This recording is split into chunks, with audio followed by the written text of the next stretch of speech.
मेरी प्रार्थना है, मेरी प्रार्थना है। गुरुवे पे लगा लो, अपना बना लो, चरणी लगा लो। मेरी वंदना है, मेरी वंदना है।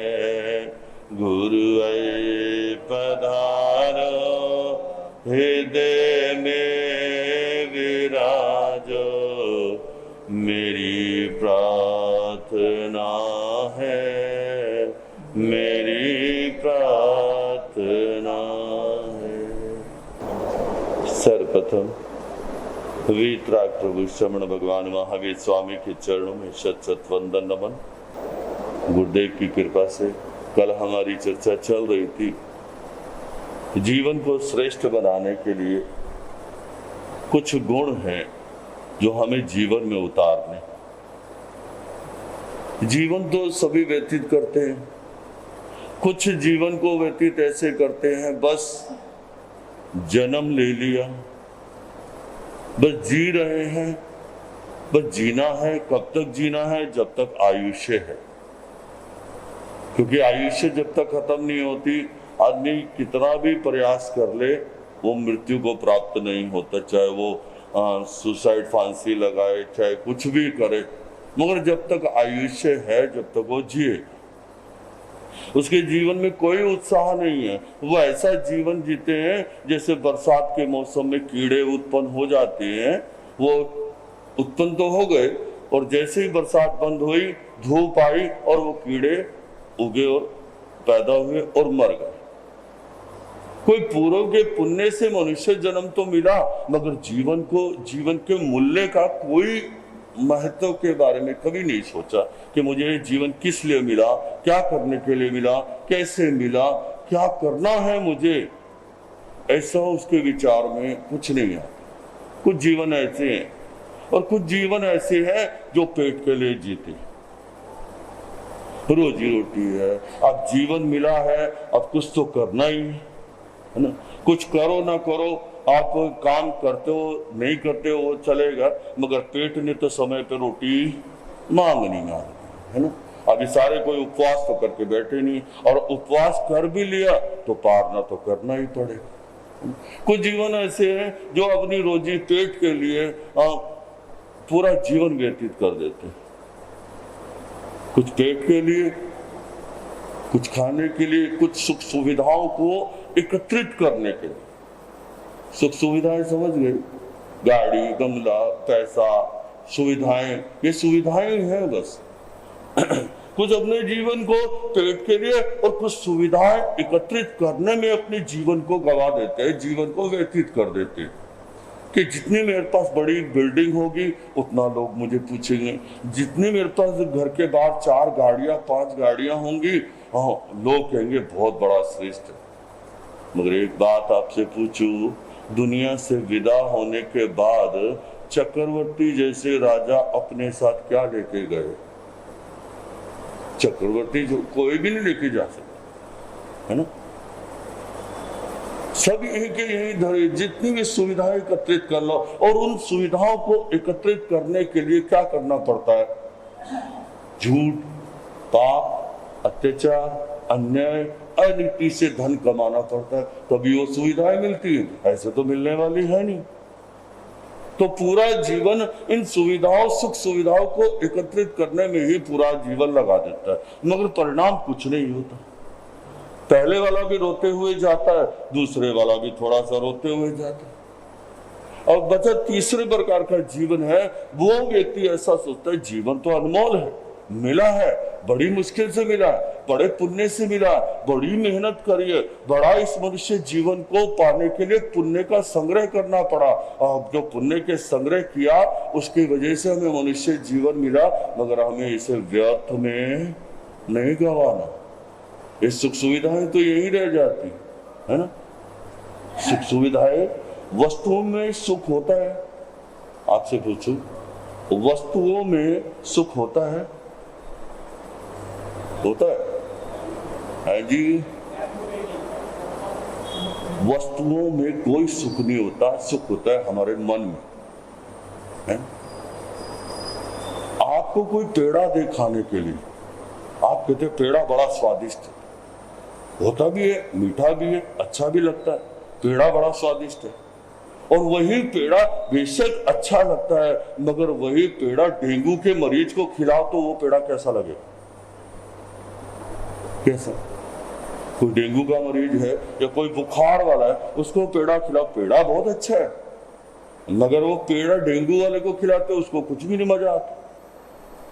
तो कोई भी वस्तुएं जो है, उन वस्तुओं में सुख नहीं है, हमारे मन में सुख है। संसार कहीं बाहर नहीं है, हमारे मन में संसार है। हमारे मन की संसार की परछाई गाड़ पड़ती है, जैसा हम मन में कल्पना कर लेते हैं वैसा वो संसार बनता चला जाता है। तीसरे प्रकार का जीवन ये सोचता है मनुष्य जीवन मिला मगर व्यर्थ में नहीं गंवाना, उसका कुछ ना कुछ यूटिलाइज करना है, कुछ ना कुछ उपयोग करना है, कुछ ना कुछ अच्छा करना है। ऐसे ही श्वास गवा देने का कोई महत्व नहीं होता। प्रत्येक श्वास में मुझे एक अच्छा काम करना है, अपने भावों को पवित्र रखना है, अपने विचारों को अच्छा रखना है, कुछ परोपकार का कार्य करना है, कुछ धर्म का कार्य करना है, कुछ अपने बड़ों की रिस्पेक्ट करनी। अभी हम सोचे सामायिक कर ली, मुंह पट्टी लगा ली और माला पढ़ लिया और मंदिर में जाए तो धर्म हो गया। धर्म, ये तो धर्म के स्थान है, सबसे बढ़िया स्थान है अपने घर में। आप अपने बड़ों की कितनी रिस्पेक्ट करते हो कि नहीं? यदि अपने बड़ों से रिस्पेक्ट से बोलते हो, इज्जत से बोलते हो, प्यार से बोलते हो, उनकी केयर करते हो, तो समझो आप धर्म कर रहे हो। भगवान ने एक जगह बैठ के ऐसा सामायिक नहीं कहा, धर्म नहीं कहा, धर्म भगवान ने कहा प्रतिपल कर सकते हो आप। तीसरे प्रकार का जीवन ये ऐसा होता है जो अपने जीवन में धर्म को महत्व देता, धन को देता है। धन के बिना देखो ऐसा नहीं है, धन का विरोध भी नहीं है, धन का महत्व भी जीवन में है, मगर धर्म का महत्व सबसे। धन से सुविधा एकत्रित कर सकते हो, धर्म से कल्याण के मार्ग उत्पन्न हो सकता है, कल्याण के मार्ग पर आप चल सकते। तो कल हमारी चर्चा चली थी जीवन को श्रेष्ठ बनाने के लिए पहला है तप। तप उपवास ऐसा नहीं, तप मतलब तय मतलब कहता है तत्काल, तय मतलब कहता है पश्चाताप। तत्काल मतलब वर्तमान, अभी इसी समय कुछ मुझसे गलती हो गई, कुछ मुझसे बुरा बोला गया, कुछ मुझसे ऐसा कार्य हो गया जिससे मेरे समाज की, मेरे परिवार की अवहेलना हो, ऐसा कार्य मुझसे हो गया है, तो मैं उसका तत्काल पश्चाताप कर लूं, तत्काल क्षमा मांग लूं या क्षमा कर दूं। कोई भी कर सकता है, आपसे भी हो सकती है या आपके प्रति कोई कर भी सकता है, होती है, उसकी तत्काल क्षमा मांग। भगवान कहते हैं सामायिक करना आसान है, माला पढ़ना आसान है, मंदिर में जाना आसान है ना, सब काम करना आसान है, बस क्षमा मांगना और क्षमा देना बहुत मुश्किल। इसलिए बोला ना क्षमा वीरस्य भूषणम, क्षमा वीरों का भूषण है और क्षमा ही धर्म। तब का मतलब यही, कुछ गलती हो जाए, एक साल का इंतजार मत करो, कल का इंतजार मत करना। रात को सोने से पहले चाहे किसी के प्रति फोन पे भी आप उससे क्षमा मांग लो। क्षमा मांगने से आपका बैलेंस नील हो जाएगा। और यदि आपने क्षमा नहीं मांगी, किसी से कुछ गलत बोल दिया, क्षमा मांगी नहीं, कोई दिल में ऐसे भाव भी नहीं आए और आपने उसका अहित किया, बुरा किया और क्षमा नहीं मांगी और उस समय आपकी आयुष्य पूरी हो गई, उस समय आपकी आयुष्य पूरी हो गई, तो समझो आपकी दुर्गति निश्चित है। आयुष्य का किसी को पता है कब खत्म हो जाए? ये तो आयुष्य तो ऐसी है जैसे अंजलि में पानी लेते हैं, वो धीरे धीरे टप टप करते करते अंजलि खाली हो जाती। इसलिए रात्रि सोने से पहले ये एक छोटी सी प्रार्थना कर लिया करो कि हे भगवान, आज मेरे द्वारा कुछ भी कोई अहित किया हो या कुछ ऐसा किया हो तो उसके लिए मैं क्षमा याचना करती हूँ, कि आज मैं अपने किए हुए कर्मों की क्षमा मांगती हूँ और ऐसी सद्बुद्धि देना कि मैं उससे ये जो किया है उसको दोबारा रिपीट है। गलती होना स्वाभाविक, इंसान है हम, गलती होती है, तो मगर एक गलती को बार बार बार बार बार बार उसी गलती को करते जाते हैं, वो हमारी आदत बन जाती है। फिर आदत जब बन जाती है उसका हमें पता ही नहीं चलता कि हम करते जाते अब आदत के कारण हमें मालूम नहीं पता चलता कि ये गलती कर भी रहे हैं कि नहीं कर रहे। इसीलिए हमेशा तत्पर रहो पश्चाताप के लिए। जितना पश्चाताप करोगे आपके हृदय की स्लेट, हृदय का कागज उतना ही कोरा होता चला जाए। पहला तप, जीवन में तप होना चाहिए। दूसरा है दम। दम शब्द है, दम शब्द मतलब दय और मैं से बना। दय शब्द कहता है दमन करना। किसका दमन करना? अपनी इंद्रियों के विषयों की आसक्ति का दमन करना। अभी आप बता सकते हैं इंद्रियां कर्म बंध का कारण है कि नहीं? इंद्रियां कर्म बंध का कारण है कि नहीं? है जी, बोलो तो। इंद्रियां कर्म बंध का कारण है? मरगल, इंद्रियां कर्म बंध का कारण नहीं। कितनी इंद्रियां हैं? 5 इंद्रियां है ना, श्रोत इंद्रिय, चक्षुर इंद्रिय, घ्राण इंद्रिय, रसन इंद्रिय और स्पर्श इंद्रिय। ये 5 इंद्रियां हैं। आप 25 बोल के थोकड़े में 5 इंद्रियों के विषय कितने हैं? 23 विषय हैं। किसी को भी 25 बोल का थोड़ा याद होगा। 5 इंद्रिय के 23 विषय। विषय मतलब इनके कार्य। कान का मतलब सुनना और आंख का काम है देखना, नाक का सूंघना, जीवा का चखना और स्पर्श इंद्रिय पूरे शरीर का स्पर्श करना, ये इनके विषय हैं। और आंख का काम है देखना, कान सुन रहे हैं, कुछ मर्जी सुन भी सकता है, मगर परंतु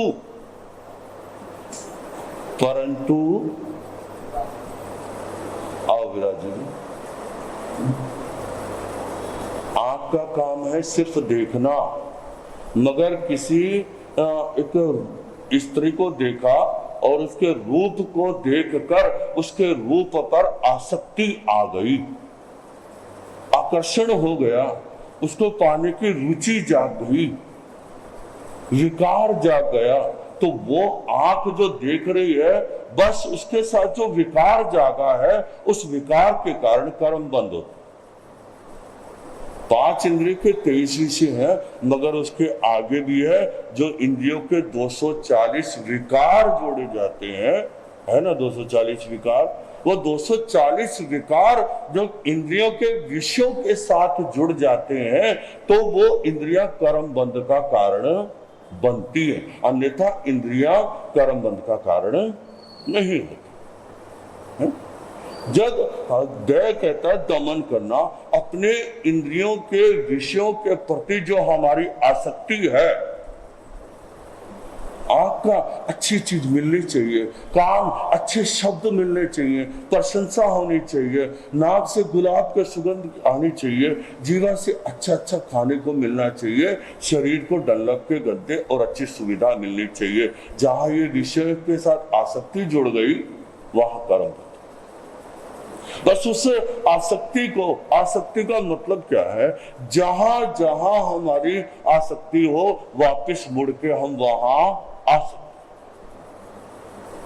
किसी चीज के प्रति भी आसक्ति हो सकती है, वस्तु के प्रति हो सकती है, व्यक्ति के प्रति हो सकती है। वस्तु और व्यक्ति के प्रति आसक्ति होती है। महाभारत का युद्ध क्यों हुआ, किसके कारण? महाभारत का युद्ध किसके कारण हुआ? वस्तु की आसक्ति के कारण। श्री कृष्ण ने कहा, दुर्योधन तू 5 गांव दे दे, पांडु उसी में खुश हो जाएंगे। मगर दुर्योधन माना क्या? उसकी वस्तु की आसक्ति इतनी प्रगाढ़ थी कि वो कहता है कि 5 गांव क्या, एक सुई की नोक के बराबर भी मैं जमीन नहीं दूंगा। और परिणाम क्या हुआ? किसके साथ? पांडवों के साथ जमीन गई या कौरवों के साथ जमीन गई? जमीन यही रही और जमीन पर जो आसक्ति करने वाले थे वो विदा हो गए। अब रामायण, राम और रावण का युद्ध क्यों हुआ?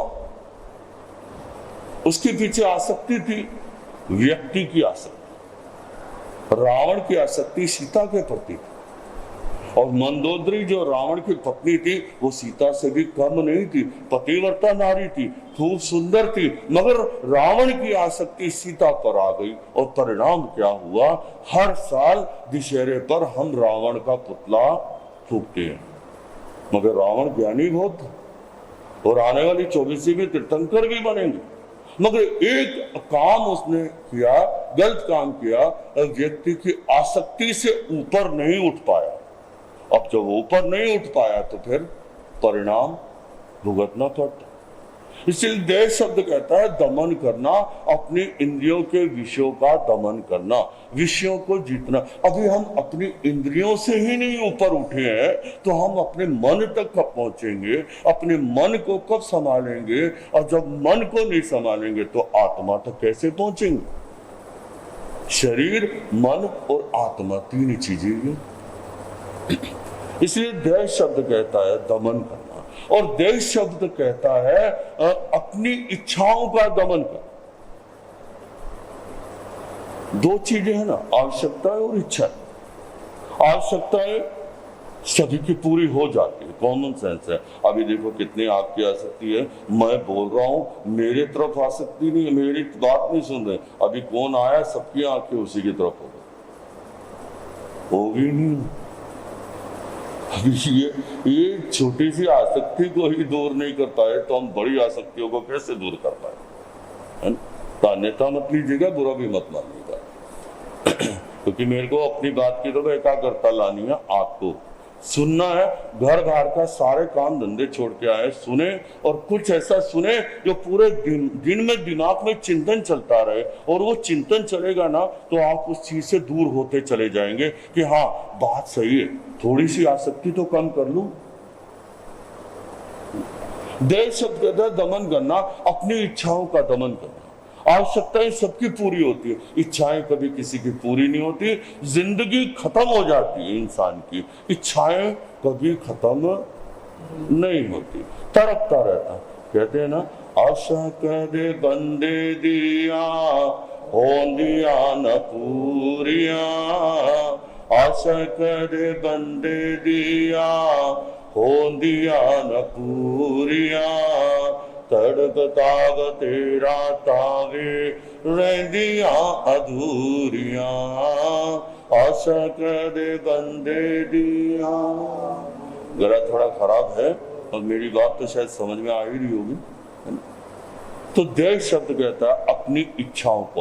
आप जितनी जितनी इच्छाओं को बढ़ाते रहोगे, इच्छा तो पूरी होगी नहीं, आपका संसार और बढ़ता चला जाए। फिर जब संसार बढ़ेगा तो जन्म मरण दुख संयोग सुख दुख संयोग वियोग ये आपके साथ बढ़ते चले जाए। जिसकी जितनी बड़ी इच्छा है उतना उसका उतना ही बड़ा संसार, और उतना ही बड़ा संसार और उतना ही बड़ा ये जन्म मरण का चक्कर। और जितनी इच्छाएं कम होंगी उतना इंसान सुखी होगा। अभी देख लेना आप, बड़ी अन्यथा मत लीजिएगा, पहले बोलो, और बड़ी बड़ी कोठियों वाले, जनपद में कोठियां बनाने वाले, उनको अपनी कोठियों का कितना ख्याल रखना पड़ता है ना। और 1-2 कमरों का मकान है, उसको अपने कमरे का कितना ख्याल रखना पड़ता है। वही है हमारे संसार की। जिसकी जितनी बड़ी इच्छा है उतना बड़ा दुख, जिसकी छोटी इच्छा है उसका उतना दुख। इच्छाएं ही दुख को उत्पन्न करती है। बस अपनी इच्छाओं को कम करते जाओ, आप सुखी होते चले जाओ। तीसरा दैश शब्द कहता है दमन करना, किसका? अपने मैं का, अपने अहंकार का। और ये अहंकार ही संसार में है। और अहंकार किसके कारण आता है? मोह के कारण। मोह के कारण अहंकार आता है। और मोहनीय कर्म ही 8 कर्मों में सबसे बड़ा है। 70 कोटा कोटि सागरों पंख उसकी स्थिति है। इसलिए देश शब्द कहता है दमन करो अपने अहंकार का। किस चीज का अहंकार करते हो? रूप का। अभी कल गुरुदेव सुना रहे थे मद। मद 2 किस्म के हैं ना। एक होता है मद, जो मद मतलब शराब, मदिरा। उसको पीने के बाद आदमी बेभान हो जाता। कहते हैं शराब पीने के बाद इंसान सच बोलता है। एक वो है, वो मदिरा पीने से आदमी को अपना होश ही नहीं रहता, है ना। एक मद है, मद। दूसरा मद है अहंकार। चाहे वो अहंकार किसी का भी हो सकता है, रूप का हो सकता है, रंग का हो सकता है, ज्ञान का हो सकता है, तप का हो सकता है। ऐश्वर्य 8 प्रकार के मद बताए भगवान महावीर ने, है ना। उन 8 प्रकार के मदों के कारण, मद मतलब अहंकार के कारण ही इंसान की अधोगति निश्चित होती है। इसलिए देश शब्द कहता है अपने अहंकार को जीतो। किस चीज पे अहंकार कर रहे हो? ये शरीर भी अपना नहीं है, ये धन वैभव भी अपना नहीं है। एक टेम्परेरी टाइम पीरियड के लिए आपके पास आपको मिला है। आप उसका अहंकार करके और कर्म का बंद कर सकते हैं, मगर आप उनका सही उपयोग करके, धन का, ज्ञान का, पद का, प्रतिष्ठा का आप सही उपयोग करके दूसरों को भी धर्म में लगा सकते हैं और स्वयं भी धर्म में हो सकते हैं। वो आपके कल्याण का मार्ग बनेगा, मगर अहंकार करने से पतन का कारण निश्चित ही है। इसलिए दमन शब्द में बताया, पहला है दुखी होने का कारण इंद्रियों के प्रति आसक्ति। दूसरा दुखी होने का कारण इच्छाओं की वृद्धि। तीसरा दुखी होने के कारण अपने अहंकार को पुष्ट करना। अहंकार को बढ़ाने के कारण इंसान दुखी होता है, और अन्यथा और कोई कारण नहीं है इंसान दुखी हो। बस इन कारणों को दूर करते रहेंगे तो इंसान सुखी होता रहेगा। मोक्ष में जब जाएंगे, मगर इस पृथ्वी पर तो अपने आप को, अपने जीवन में मोक्ष घटित कर लो। मोक्ष मतलब मोह का क्षय हो जाना, और जहां मोह का क्षय हो गया मोक्ष निश्चित है ना। तो बस जीवन में दम शब्द को अपनाओ और आसक्ति, इच्छाओं और अहंकार को दूर करते चलो। आपका जीवन भी श्रेष्ठ, महान बनता चला जाएगा। इन्हीं शब्दों के साथ मैं अपनी बात को यहीं पूर्ण करता हूँ। ओम शांति।